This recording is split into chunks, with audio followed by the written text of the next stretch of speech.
بیا تا ریه هاتو ببریم کارواش. یه راهکاری میخوام بهت بدم که ریه هاتو کارواش کنی و از شر عفونت ریه، تنگی نفس، سرفه های پی در پی و آسم و خلط پشت حلق برای همیشه رهایی پیدا کنی. این کلیپ برای کسایی که در کلان شهرها زندگی میکنن و کسایی که سیگار میکشن و قلیون میکشن بسیار بسیار واجبه. تو فقط این کارو 2 هفته انجام بده. انجام دادنش از تو باز شدن ریه‌هات و سلامت ریه‌هات از این فرمول.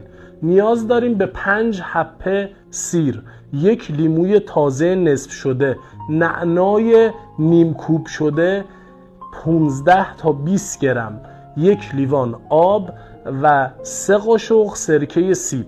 همه اینا رو میریزی تو میکسر، با همدیگه میکس میکنی و ترکیب رو از صافی رد میکنی و از این ترکیب نصف استکان بعد از صبحانه میل میکنی.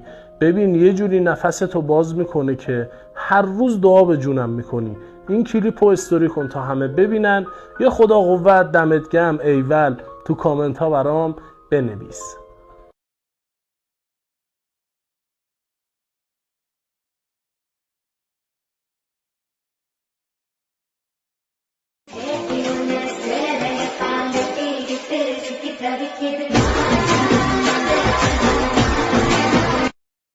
بیا تا ریه هاتو ببریم کارواش. یه راهکاری میخوام بهت بدم که ریه هاتو کارواش کنی و از شر عفونت ریه، تنگی نفس، سرفه های پی در پی و آسم و خلط پشت حلق برای همیشه رهایی پیدا کنی. این کلیپ برای کسایی که در کلان شهرها زندگی میکنن و کسایی که سیگار میکشن و قلیون میکشن بسیار بسیار واجبه. تو فقط این کارو 2 هفته انجام بده. انجام دادنش از تو باز شدن ریه‌هات و سلامت ریه‌هات از این فرمول. نیاز داریم به 5 حبه سیر، 1 لیموی تازه نصف شده، نعنای نیم کوب شده 15 تا 20 گرم، 1 لیوان آب و 3 قاشق سرکه سیب.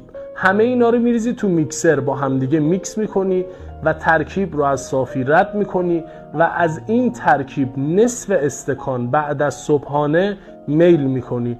ببین یه جوری نفستو باز میکنه که هر روز دعا به جونم میکنی. این کلیپو استوری کن تا همه ببینن.